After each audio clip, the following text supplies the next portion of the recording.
Welcome back to the NutriSave podcast. We got a special guest here with us today to talk about the NFL trade deadline. Uh, Caden, thank you for joining us. No problem. No problem. Um, so I know you, in a very similar situation to me, have been struggling to watch the Saints play. I don't even know if I want to call it football anymore. It's just dudes running around Far on a from it. field. It is. Um, but we saw them make I guess one of the bigger trades at the deadline, sending a pretty much a Pro Bowler pretty annually in Marshawn Lattimore to the Yeah. Redskins for the and a 2025 fifth for a 2025 third, fourth, and sixth. So what were your overall thoughts on that? First, I was pretty hurt because we drafted him 2017, and he's been probably the most consistent player on the team. But then like I think it was a good move at the end because we have to get off these high paying contracts if we want to actually build something in the future. So I think getting trading him and what we got back from wasn't necessarily bad, but I definitely think Washington got the better end of the deal because they're in a better situation right now. And this was definitely like a win now type of move. And to go off of what you said, Washington getting the better end of the deal, I definitely would have liked to seen um, us get at least a second out of that. Yeah, for And sure. especially with how good he's been, and you talk about the consistency and how pretty much he's just been an anchor on that back end for the Saints secondary the past 5, 6 years, for sure, ever Definitely. since he's kind of come onto the scene. Um, but I think what would have been an even bigger move for Washington, I think they needed more help in the run defense area. I think that a move, I know we've talked about this previously, but Yeah. getting Chase Young, who's on a 1 year deal, kind of just like as a loaner. We don't know where he's going to go in free agency, but Hmm. getting him because the Saints have a pretty god awful run defense right now. I mean, Cam Jordan hasn't really done anything this year, and so No. what we've seen, and I think there may be a lack of effort in there. We've dropped eight in a row now, seven in a row. Seven in a row. So, and believe it or not, the Commanders have given up more yards in the run game than us. So trading for like a Chase Young helped strengthen that front 3, 4 for them. I think would have Right. been a better move, and then you would have given up less. Maybe even package the two of them, but that would have been a massive deal. Right. Um, so that was just my thoughts when I originally saw it, and then when I kind of dove into the numbers, trying to prepare for this. But Yeah. when you look at the overall deal and you talked about the Saints being in need of trying to get these contracts off. They're what, $77 million over the cap next year. Something insane. And it happens So, every all season. yeah, I mean, I think we're gonna get into this in a minute talking about Mickey Loomis, but Yeah. getting all of these draft picks back, I think is going to be huge in the long run because we're going to be able to sign all these guys to rookie deals Yeah. where it's going to be, I don't want to say minimal money, but if we got and draft someone like a Travis Hunter, I think that will be a pretty sizable rookie contract right there. Right. Um, and again, we'll get to that in a minute. But where do you see, especially kind of going into this offseason and before the draft, do you see any more moves being made for New Orleans to kind of clear the books a little bit? I think Cam Jordan definitely got to be the next man to look at because I remember correctly, I think he's making like 12, 13 million this year, if I'm not mistaken. And he, like you said earlier, he's just not producing. There's a lot of times on third downs, he's just on the sideline and it's Chase Young and Granderson and the other edge guys out there. So I think he's definitely next to go. I think possibly Demario Davis could also be on the way out because he is like 35, 36 years old and he's making a good chunk of money. So I think it'll be interesting, but I think Cam Jordan is definitely the one to watch that he won't be in New Orleans next year. Do you think that because Cam Jordan's starting to get up there in age, Yep, do you think he's going to opt to retire and retire as a Saint before he gets traded? definitely. Because he talks a whole lot about how much he loves New Orleans and he couldn't see himself playing anywhere else. But I think even he knows like this, like it's just sad to see this, like see him like this. So I think he would definitely retire after this year. And you talked about how much he loves New Orleans, and the New Orleans social media team, I think, does a very good job of highlighting this. How much he does out in the community, Yeah. where it is him going and visiting schools once a week, and going and building that community connection between not only him but the Saints organization, excuse me, and Mhm. the city. So it'll be very interesting seeing kind of how that definitely plays out. Kind of getting into the Mickey Loomis conversation. Ever since I feel like 2018, I know this is a very sore subject for Saints fans, but ever since that 2018 no call, I think it's just been kind of downhill and the organization kind of unraveled. Um, Yeah. we've been way overpaying players. I will say I like the Kamara extension. I think Hmm. especially with us trying to move forward, he's a good back that we're going to need to kind of establish some sort of offensive identity. But Right. when you look at a lot of these other contracts and this whole situation we're in $68 million over the cap for next year. That's, I think you need to start at the top with Mickey Loomis and kind of just go ahead, move him out. I mean, he did great early on in the 2010s, For sure. building that team around Drew Brees. But I don't think with the current state of the NFL and what he's kind of built in New Orleans for now, that he's the guy to lead us forward. Hmm. Yeah, I Um, definitely agree.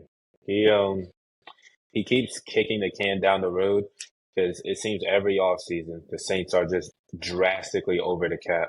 I think the Browns are like second. Like we're obviously way dead last, and I think the Browns are next to last, but they're only like 8 million over or something. So it's always some like insurmountable number of us being over the cap, so we can never get free agents or really do anything. and I think you look at it and look at how much money we're paying. And right now we're 2-7. And with the payroll that you'd have, you'd figure, hey, we should probably be 7-2. Right. And so, given we got off to a hot start this season, but with the injuries, and I think this is something that happens almost every year since that 2018, we've just been riddled with injuries. Right. And so, you talk about getting Mickey Loomis out, is it time to go and make changes to our strength and conditioning team? I think they need to kind of just go and just look at the organization as a whole and be like, hey, where are we having problems and where can we move on? Exactly. Um, Yeah. and so also we just saw after following the I mean, when I say terrible, I think I lost brain cells watching the game against the Panthers this past weekend. I mean, it That was, when didn't I make say rough, it was rough. that didn't Um, make any sense. led to the firing and I guess subsequently let go of Dennis Allen. Um, I think it was good. I think it was his time to go. I don't necessarily think he was responsible for the two wins at the beginning, given I think Dallas is, and we'll get to this in a minute, but Hmm. Dallas is just not a good team this year, and then Carolina is Carolina. Those are our only two wins right now. So, Yeah. but who do you think would be a good, especially moving forward and kind of looking at a rebuild phase? Who do you think would be a good coach to bring in? I know Vrabel. I know we've talked about would be a good one, especially with the defensive mindset that he has, and Clint Kubiak being the OC right now, being able to let Kubiak run the train there and him focus more on the defense. That's who Hmm. I would like to see. I don't know what your thoughts on that would be. No, I definitely agree. Mike Vrabel would be my top choice because what I saw the most after that Panthers game was Cam Jordan tweeting out like he was tweeting out an apology to the city of New Orleans for losing to the Panthers. Like that's where we've gotten. And then Kalen Saunders going on his Twitter rant saying put him in at quarterback and all this other stuff. And then you got Michael Thomas on Twitter talking about Derek Carr and Dennis Allen, this and whatever, whatever. So I think overall the players they just weren't responding to Dennis Allen. I think they lost respect for him. And when you lose respect for your coach, you don't have like that fire, that urge to like go out there and like play hard for him. So now that he's gone, I think they need someone that is established, experienced, knows what he's doing, but most of all, like the players respect. Because Mike Vrabel was on a few of those Patriots teams with Tom Brady and was able to get 3 rings. Excuse me, and he's been a Pro Bowler and an All Pro type of player, so he's far from a slouch. But if we didn't get him, I think the next best option would be Aaron Glenn, who's the DC in Detroit. I think he's been doing a pretty good job over there. He used to be the Saints DB coach a few years back. So I think bringing him in, if we couldn't get Vrabel, would be a nice secondary option. And I think the big commonality between the two would be like the mindset. And you look at the mindset that Detroit has. Um, it's the whole bite your knees off and kind of the grind. I think Yeah, that is something that definitely would resonate with the city of New Orleans. It's a very kind of get down and work kind of city. Um, yeah, I would love to see Vrabel, but I don't know if that's a move that Mickey Loomis is going to make. yeah, I mean, we saw after Sean Payton left, they brought in Dennis Allen. I thought they were probably better guys that they for could have gone sure. out and gotten. They decided to stay within the organization. Um, Given you talk about Glenn Allen being the DB coach, of course he's probably familiar with the organization, familiar with the ownership group. Um, Hmm. but kind of moving on and kind of addressing some of the problems. I think the biggest problem, especially for the offensive, been the offensive line, For and sure. I think we saw that Spencer Rattler, I want to say experiment. He was kind of thrown in the spot with the injury. But one of the Hmm. big problems he had at South Carolina was we haven't really had an offensive line, I guess, until now. They've Yeah, got a semblance of offensive line in there, but he was always on the run. And so I feel like when you give him time, he's a good quarterback. And so, how do we address this O line situation that has been tied for 10th in sacks this year, or 10th in sacks given up, and kind of fix that so that we can kind of start somewhere on offense to move forward? yeah. I don't know because we've been picking O line like with our top picks recently in the drafts, but I think Fuaga, our rookie from this past draft, has been very solid. Trevor Penning didn't really do much his rookie year, mostly because he had that turf toe injury. But this year, he's been kind of like up and down. Eric McCoy, though, is another one I think we hit on. He seems to be like one of the best centers in the league. But Rui, that guard position, I think, is what we need to address first because we just spent the first round pick on Fuaga, and then the year before that, we spent the first round pick on Penning. I think we need to at least try to develop them before trying to replace them. So I think we need to address the guard position with Ruiz at right guard and Saldiveri at left guard. And so of course, we got a bunch of these picks in from Washington, and I personally think with our top pick, and I'm assuming we're going to be in the running for the first overall pick this year, For sure. but I would like to see them take a Travis Hunter first, kind of shore up that back end because there's a lot of problems there with our Hmm. pass defense. But then kind of look at maybe, hey, what are some of these other positions that we need depth at? And I think O line might be one of them with the amount of injuries that we seem to get every single year in that position. Yeah, for sure. For So sure. maybe like a sixth or a seventh rounder. Yeah. I think Travis Hunter is like the piece that New Orleans needs because he's just a dynamic playmaker and we have even on like if he wanted to play receiver or whatever, I wouldn't be totally against that. But like you said, on that back end, now that Marshawn's gone, it's just Kool-Aid, McKinstry, Alante Taylor, and Paulson and Debo. And I think they are good corners, but they be making a lot of mistakes and get a lot of holding and DPI penalties. So I think adding Travis Hunter would definitely help us out. I think some of it's the youth and inexperience. Some of it's just I don't want to say lack of skill, but sometimes they just have that kind of immaturity there. Yeah. Um, and so I think another thing is, and especially with the recent concussion to Olave, do you think that? Because I doubt Travis Hunter will be able to play what he's doing in college now and go full time both sides. Do Right. you think it's worth it for New Orleans to go out and get another wide receiver somewhere? Because I think this wide receiver class there is some good talent kind of further down the board. Like Hmm. it's not like it's top heavy where if after like the third or fourth guy, it kind of drops. And so Right. do you think it's worth it for New Orleans to go and take a guy in the second or third round to kind of add some further depth in the event that, hey, Olave doesn't come back after this fourth concussion? Yeah, I think you have to because even with Olave there, Kamara is still leading us in receiving targets by like 20. So we need to definitely address that because Olave is what 24, 25, and like you said, he's had all these concussions. So his NFL future is in serious question.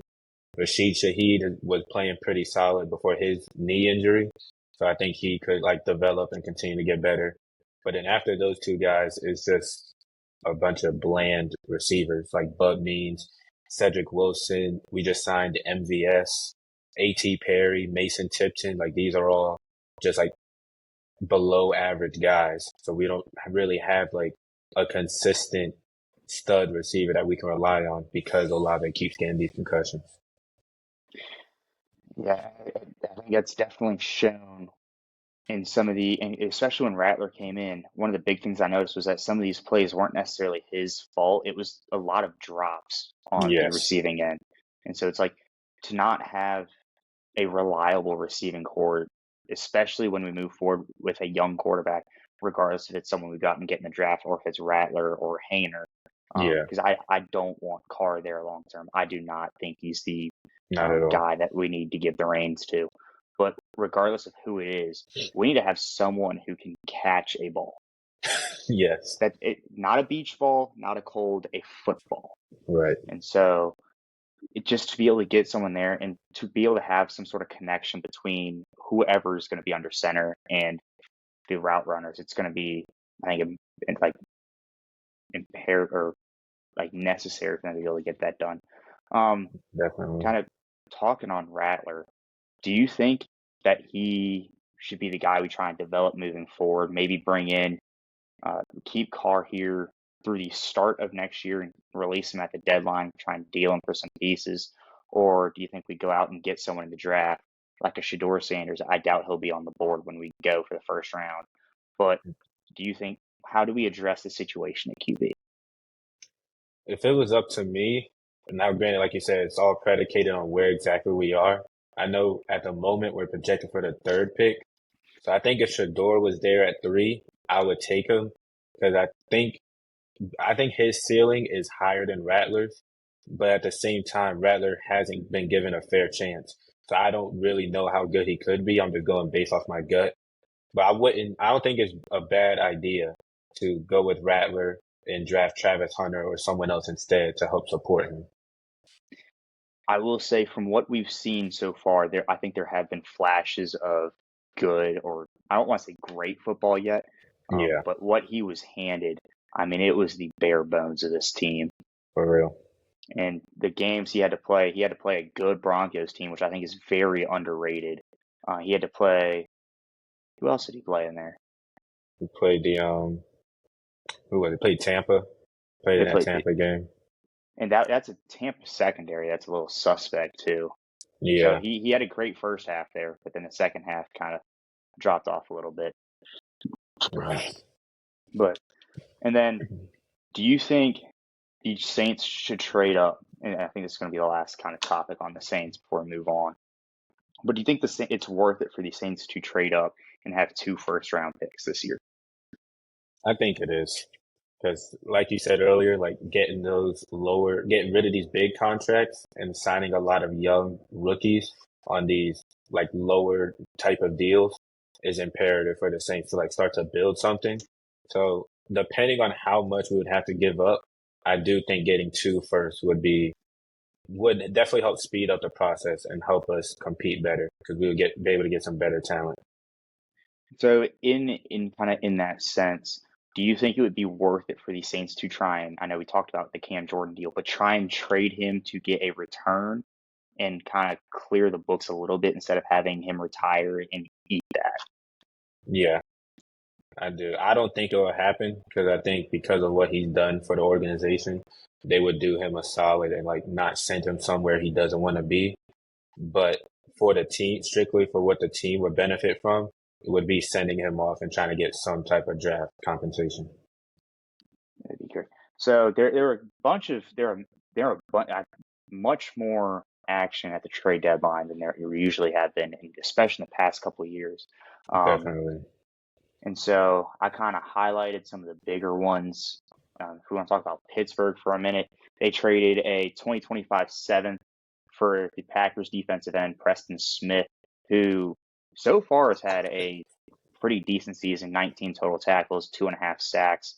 I think this is great move for Pittsburgh. Further kind of shores up their fourth best run defense in the league, and then, but I think it's rather because he's been very good against the run, but when it comes to playing against the pass, the Steelers struggle in the pass rush, and I don't know if they could have kind of gone out and found a better guy, because if they're really good at the run defense and you go out and get a guy who's really good at run defense, I feel like you're building part of a wall that's already been really strong, and Right. you're not addressing the chain link fence on the back end. Right. For sure. So, what are your overall thoughts on kind of that just addition there? I mean, they always say like you can't have like stopping the run is imperative. So they always say you can't have too many in the box. If you can't stop the run, then you're pretty much cooked and you're playing with one hand behind your back for the rest of the game. So yeah, it would have been better for them to address the pass defense, but I don't think it's necessarily a bad thing that they went out and got Preston to help out the run defense because they know that Mike Tomlin knows that they're going to need to be able to stop the run because they got Baltimore in that division with Derrick Henry and Lamar. And if you're not able to stop them running the ball, then you're not going to win. Speaking of the Ravens, that was a great game last night. It was I think a there was very good game. I think it was some questionable officiating on that 2-point try at the end, but Yeah. I mean, Joe Burrow, and I was watching ESPN this morning, just a little off track, but they had the Bengals in this fraud or laud segment, and I was like, I don't think there's any way you can call Cincinnati a fraud after losing by 1 point to one of the best teams in the league. Right. For sure. So I think I know I've talked about this on this podcast before, but I think the ESPN and the Sports Center that is now the product that we see on TV is nothing compared to what it was when we were kids. Oh, definitely not. Like Not even when close. it was kind of just highlights in the analysis, especially from some of those older guys who don't work there anymore. I mean, it Mm, was next. Just the overall quality of the show, I think, was unbelievable. I Now it's agree. like meh. But moving on, they also added veteran wide receiver Mike Williams. They gave the Jets a 2025 fifth for him. I think it's a great move. They don't really have any kind of big name receivers there. As Mm, you were talking about, the Saints have a bunch of bland receivers. I think they have a bunch of just bland guys.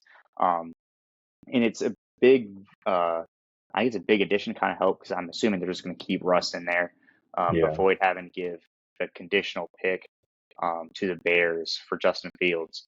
And so it's an addition that helps Russ get the pass game going because they have the fifth fewest pass yards in the league right now. And especially kind of moving towards the playoffs, I think you're going to need some sort of passing in order to kind of keep up with some of these high octane offenses we're seeing in Baltimore, in Cincinnati. The Chiefs are starting to put more points on the board.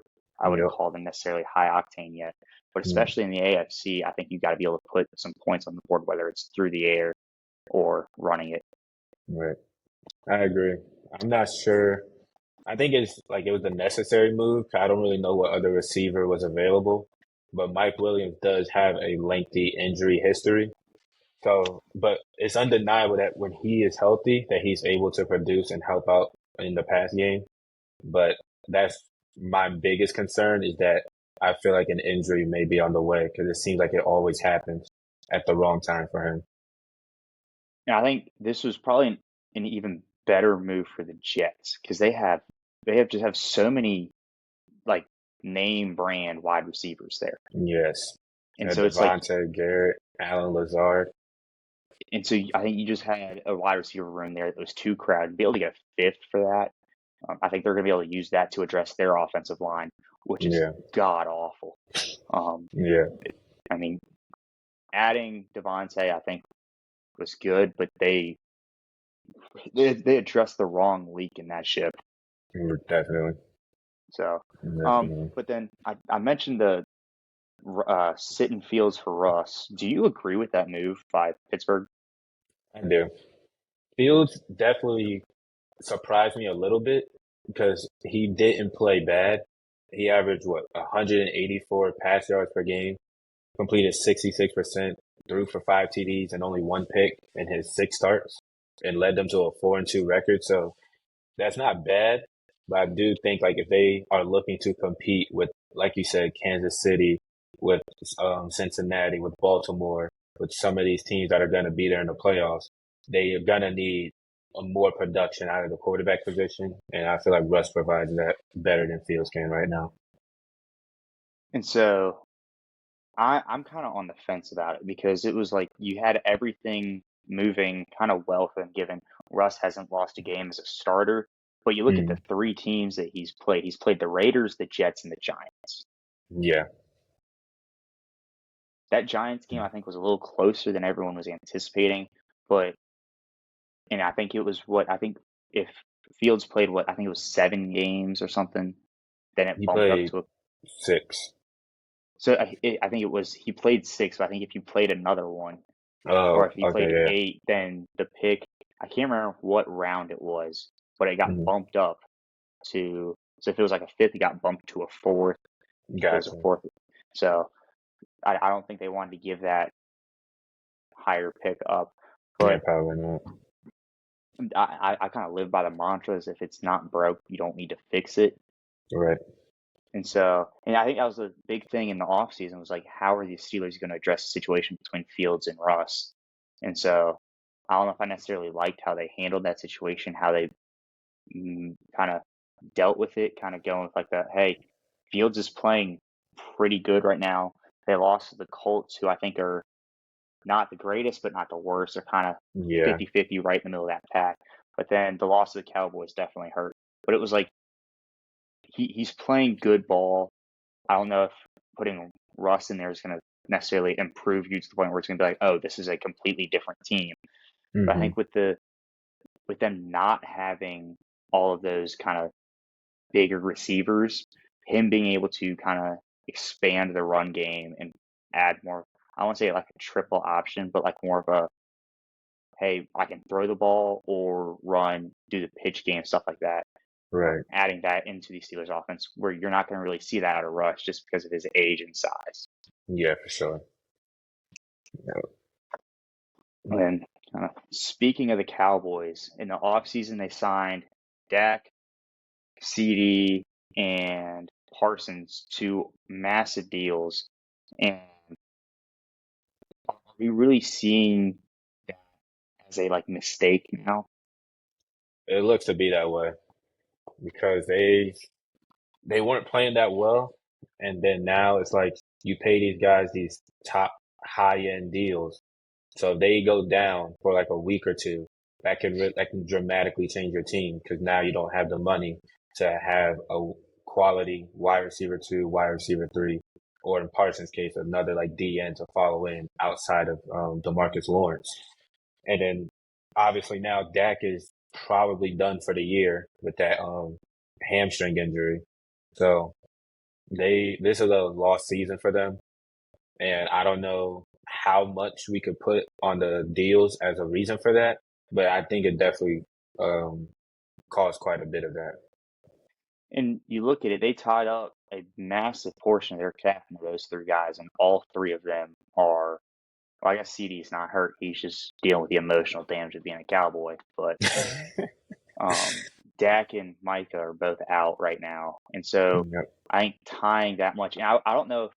I don't know. I think Dak was the one that I would have not signed just because of his numbers in big games. Just are not it. They're not hmm what you're paying him. You expect to see something.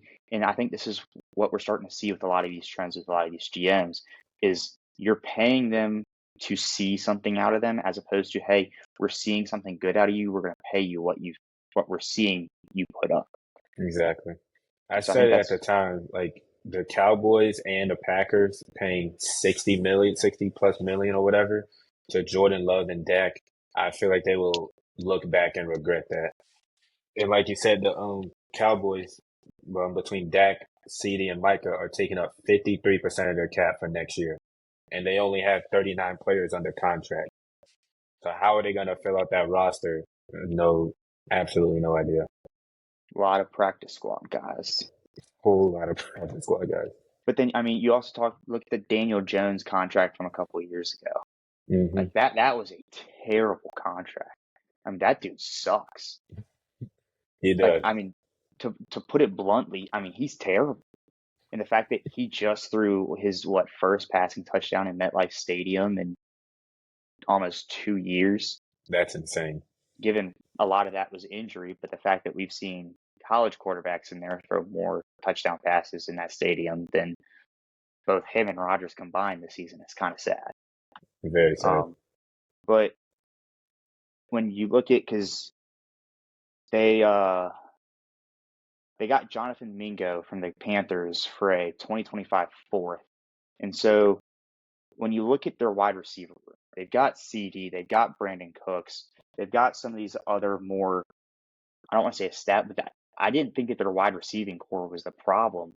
And so I don't know if them trading a fourth round pick for Jonathan Mingo is going to solve any of the problems they're facing right now. Yeah, I couldn't agree more. I have no clue why they traded a fourth for Jonathan Mingo, who has put up 55 catches for 539 yards and no touchdowns on 111 targets in his 24 games that he had with the Panthers. So the guy literally has not produced or proven anything, and Dallas felt the need to go get him when they already have the fourth best passing offense in the league, with Brandon Cooks missing half the season so far. So you talked about them having one of the best passing offenses in the league. They are dead last in rush numbers this year. Yes. And so do you think, I mean, we talked about them giving up a fourth for Mingo. I mean, why would you not go out and trade for some more O-linemen or more established O-linemen? Because that seems to be a big problem that Dallas has had. And then do you think it's time for Jerry Jones to give up some sort of duty? Because he's the owner, the president, the GM. Like, the dude's got three plates at the table at once and can't seem to do this right. No, it's been time. And Dallas Cowboy fans themselves have been saying it's been time for Jerry to step down, at least in some regard. I'm sure there's a lot of people out there who would want him to step down completely, but we all know at this point that's not going to happen. But I feel like he has to at least give up the GM duties because he has not been doing well the past couple of years. And I mean, I couldn't agree more. I think, I mean, I talked about him having just too much on his plate, but with the way Dallas has performed in the playoffs, we now see, I don't know how familiar you are with hockey, but for those that watch the Toronto Maple Leafs, great team in the regular season, get to the playoffs, get a good 3-1 lead, and then choke it in 7. And it's always that same, they had made it past the first round, I think, in 10, 15 years. And so now we're starting to see the same thing with Dallas. Usually pretty good in the regular season. Always get the top 2, 3 seed. Right. And then you go lose to the Niners twice. I think the Packers were in there a couple times. And so it's like, how much longer do Dallas fans as a whole need to sit through this, I'm going to say, torture of Jerry Jones kind of mismanaging the not only contracts, but how the team does and goes about their business approaching the end of the regular season and the start of the postseason? It seems like it's going to be like this for the foreseeable future because CD is probably only, like 25, 26 years old. Micah's probably like 23, 24 years old. And I know Dak is somewhere in his 20s. So, and they just signed these deals, like you said, this past off season. So they're not going anywhere, and that money's not going anywhere. And it doesn't look like Mike McCarthy's going anywhere, even though it's been time for him to go too. So I think I feel like every team needs to understand, like, you can't keep doing the same thing over and over because you're going to get the same result over and over. and Dallas just doesn't seem to understand that. So they're going to keep going through this repetitive cycle of having good seasons and getting to the playoffs and selling every time. Except this season, it looks like they're just not even going to get to the playoffs. Hey, we'll be in the Cayman Islands with them. But and so you talk about teams that have been run well. I think the Chiefs and the Chiefs ownership over the past couple of years have done a fantastic job. And even this year, with kind of the lackluster performance we've been seeing from Patrick Mahomes, the Hmm. ability for those ancillary pieces to kind of come in and pick up where I don't want to say where he's letting down, but where he hasn't really filled the shoes he's filled in previous years.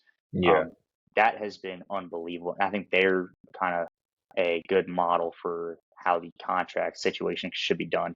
Because I know Mahomes is making a lot, Kelsey's making a fair bit, but outside of that, Chris Jones is making a decent bit. But I think everyone else is kind of sitting there at the table pretty equally.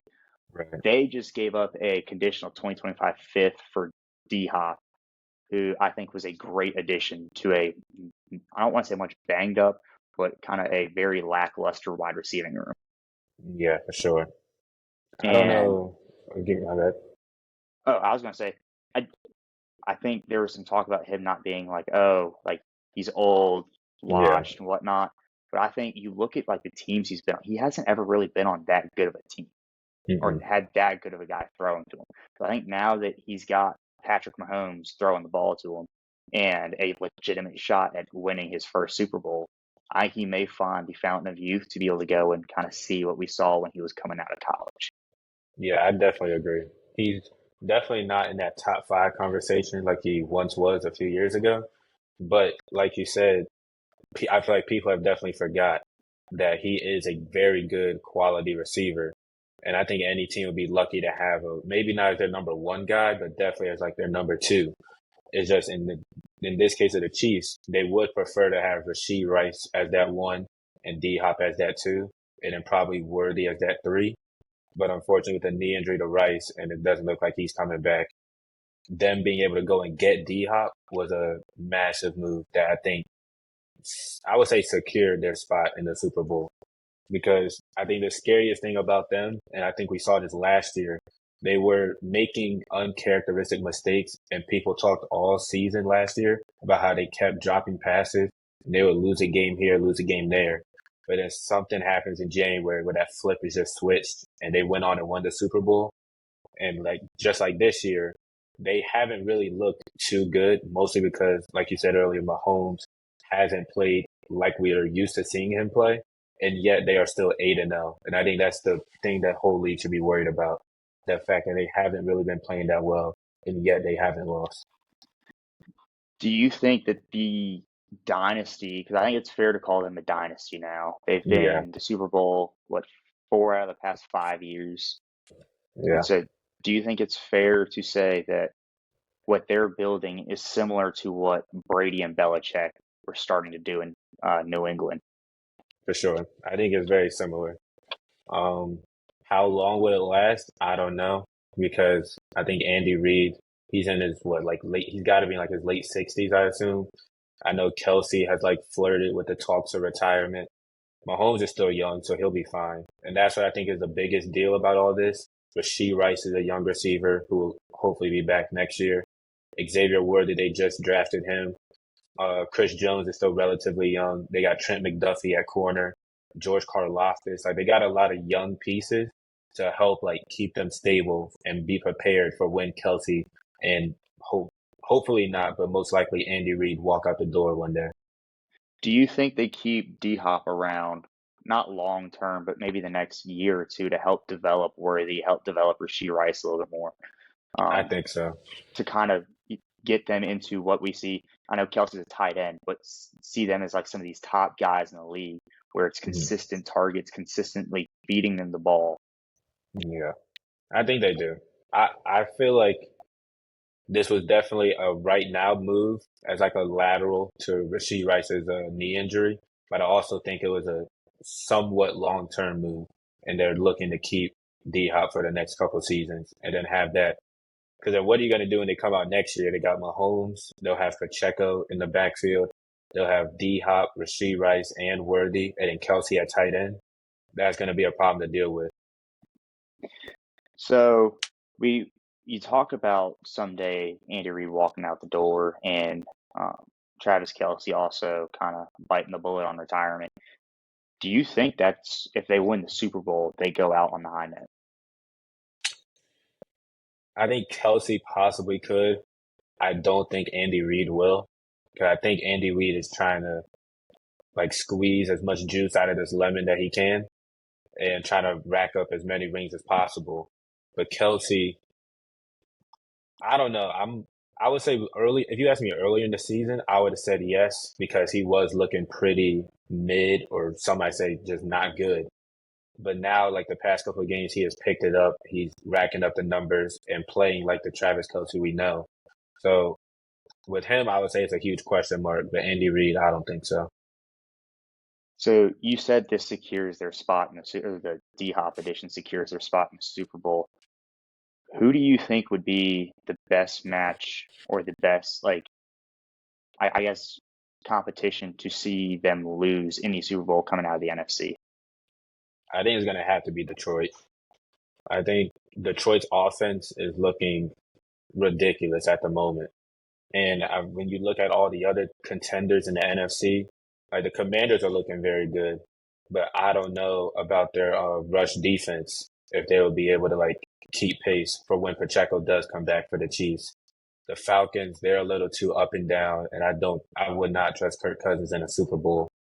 The Niners, they still have the talent and have one of the most talented rosters in the league, but with the loss of Ayuk and their defense has been kind of inconsistent as well. I don't know if I would trust them. Philly, Philly would also be a good option outside of Detroit. The Jalen's playing very well. Saquon playing out of his mind. They still got AJ Brown and Devontae, and then the defense is starting to pick it back up and play a little bit better. So I'll say either my top choice would be Detroit, but I think Philly would be the next best option. That Saquon hurdle was something for the ages. That didn't make any sense. That That didn't that make was any sense. I saw him say he got drug tested after that. But that was like I don't even know how to do that in Madden. I don't Dude, even you know if you can't. I don't know if you I don't think you can. can do that in Madden. I was about to say I don't even know if you can run backwards like that. But that was ridiculous. Crazy. I mean, just And seeing Giants the just let re him walk out the door. I mean, if I was the guy trying to tackle him and I got hurdled by a dude running backwards, I'm retiring. I'm calling it You quits got at to. halftime. You got to. Just yeah, I'm done. I'm out of there. Hanging my cleats up, telling the equipment staff, yeah, good. Do whatever you want with the jersey. I'm out. Yeah, that's crazy. So, but do you think that adding D Hop's gonna land the Chiefs a three-peat? I do. I think, like I said, my biggest concern is that they haven't looked that good outside these past couple of games, and yet they're still undefeated. So I think that switch will flip again when January comes around, and no one's going to be able to beat them. But if I had to pick an AFC team that could knock them off, I would pick Baltimore, mostly because that Lamar Derrick Henry duo just seems to be unstoppable. Like Cincinnati, in like the first half of that game last night, they looked like they were gonna, basically walk to a win, and Lamar and the offense couldn't really get nothing going, and then it seemed like you just blink, and all of a sudden the Ravens were up. So I don't know. I don't see anyone stopping the Chiefs personally. Do you think the Chiefs finish the season undefeated? That would be a tall task, but I wouldn't put. I look, Mahomes has become one of those players that you can't say never. You just can't say like he's incapable of doing something. So I wouldn't put it past him, but I wouldn't bet on it either. So I would have to say no. I'm gonna say no, and my big reason why is they play the Broncos in Denver last week of the season. The Chiefs are easily gonna have the number one seed locked up by then. For sure. And so my thing is, I think they're gonna sit damn near all their starters, pretty much Probably. put in the second team, and the Broncos are gonna be fighting for a wild card spot. So they're gonna need that. And so I'm thinking I'm gonna probably bet pretty heavily on the fact that the Broncos are gonna win that game week 18, 19. I don't know what the last one is. Yeah.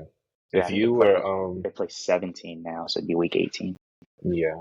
If you were Mahomes and you guys are 16-0, one number one seed locked up, you go into Denver, would you try to play to try to get that last win for the first perfect season or perfect regular season? I don't know, because then if you get hurt, That like would be tough. because if Mahomes goes down, I don't think who is the Chiefs' backup? I think it's Carson Wentz, if I'm not mistaken. I don't know if I would. I I mean, I'd be fine sitting Mahomes just because of how big of a part of that offense he is. Yeah, But then, I mean, that's where you have to sit down as an organization and say, hey, where do our priorities land? that is Like, true. how much do we care about this last regular season win compared to having one, two, possibly three guys, worst case scenario, get hurt? Exactly. So, Yeah, that would be tough. um, and then kind of moving away from some of these trades, do you think it's going to be more interesting to watch the race for the number one overall pick or the top seeds for the playoffs? I would say the race for the number one pick for sure. Because we have what? We have 7 teams tied for the worst record at 2-7. We have another 2 teams tied at 2-6. And then the Jets are at 3-6, and then Dallas is 3-5. So there's a lot of bad teams with bad records out there. So how it all shakes out and like which teams decide to, because like New Orleans is 2-7, but they're only like a game or two out of first place. So if they somehow got a win this Sunday against Atlanta, they're not their playoff hopes aren't necessarily dead in the water. So there's going to be some teams that think they could have a chance, and some teams like no, the season's over, and just decide to tank. So I feel like I'll be more interested to see how that plays out. So, do you think that, especially since we sold off Lattimore at the trade deadline, do you think that's going to set the mindset for the rest of the year? Like, hey, we're throwing in the towel. We're going to try and tank for either Sanders or Hunter, or do I you think they're hope going to so. try and, or do you think like, hey, if they win this weekend, try and go out and be like, hey, we have a remote shot.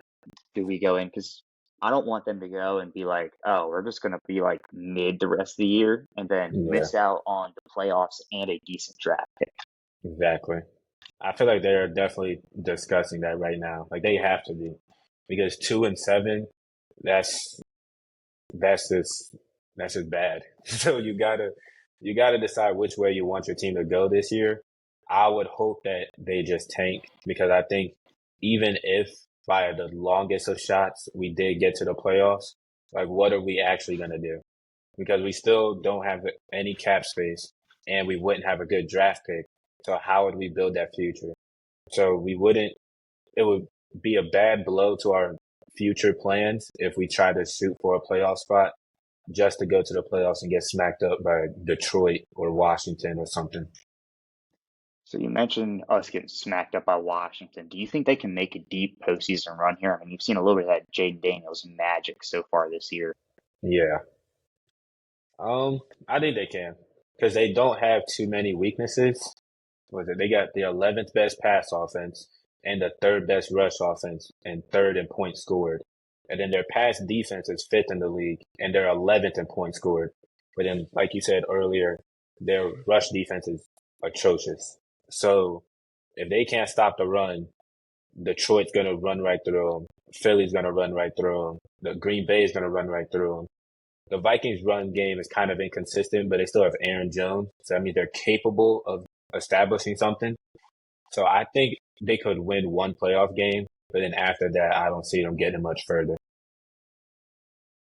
I think they're right now. I think they're built to kind of last in a shootout, not necessarily a kind of NFC North style game where you just see them throwing punches but no one's scoring. Definitely. Um, did you have any picks for this weekend? I did. I'd be on Prize Picks, so I was browsing around to see what would be up there. My first like lock that I found was Russell Wilson over 207.5 passing yards. Because granted, like I said, the Commanders had the fifth best pass defense, but Lattimore isn't playing just yet. And so I think St. Juste and Forbes and Davis will be taken advantage of. And Russ has skyrocketed over this line in his 2 starts so far. And then my other pick is Justin Jefferson over 6.5 receptions because the Jaguars have a terrible defense. They are second worst against the pass. And the Vikings are trying to get this easy win against the Jags to try to keep up with Detroit for the division. And Justin has had at least 7 catches in his past 3 games. So I expect him to do it again this weekend. So I think my like lock was Bo Nix under 200, 208.5 pass yards. Um, the Chiefs, I think they've only given up more than that once so far this year. They've got a Mm-hmm. very solid pass defense. And then I think the Broncos, I feel like they capitalize a lot on turnovers. They don't necessarily have long drives where they're going Yeah. to go and take the full field. So I think that's going to lead to kind of more shortened fields, better starting position. But I don't know if you're going to get much of that against the Chiefs in Mm-hmm. Arrowhead. So another one of my picks, I had Commanders -3 against Pittsburgh. Um, I think that offense is going to be, and I know the Steelers are good at running the ball, but I just don't know if they have enough to keep up with what the Commanders can put up on the board. Right. So yeah, I mean, Okay. it absolute blast having you on here. We have to do it again sometime. Definitely. I had a good time. I had a good So time. we'll see once we get kind of later in the season, where things land with kind of the playoffs shaping up, and we'll definitely have to talk about the Saints more and kind of where we see their decision going after kind of having all week to mull it over and kind of decide, hey, are we just going to go and have a what 15 straight losses try and Yeah, get that number one pick, or are they going to try and fight for a playoff spot? But I couldn't agree with you more that for long term success, they got to tank. As for much as it sure. hurts my soul to say that, I think that's what needs to happen. Definitely. But thank We'll you for find out thank you, soon. yeah, thank you for coming on. No problem. Thank you for having me. All right. Yep, have a good one.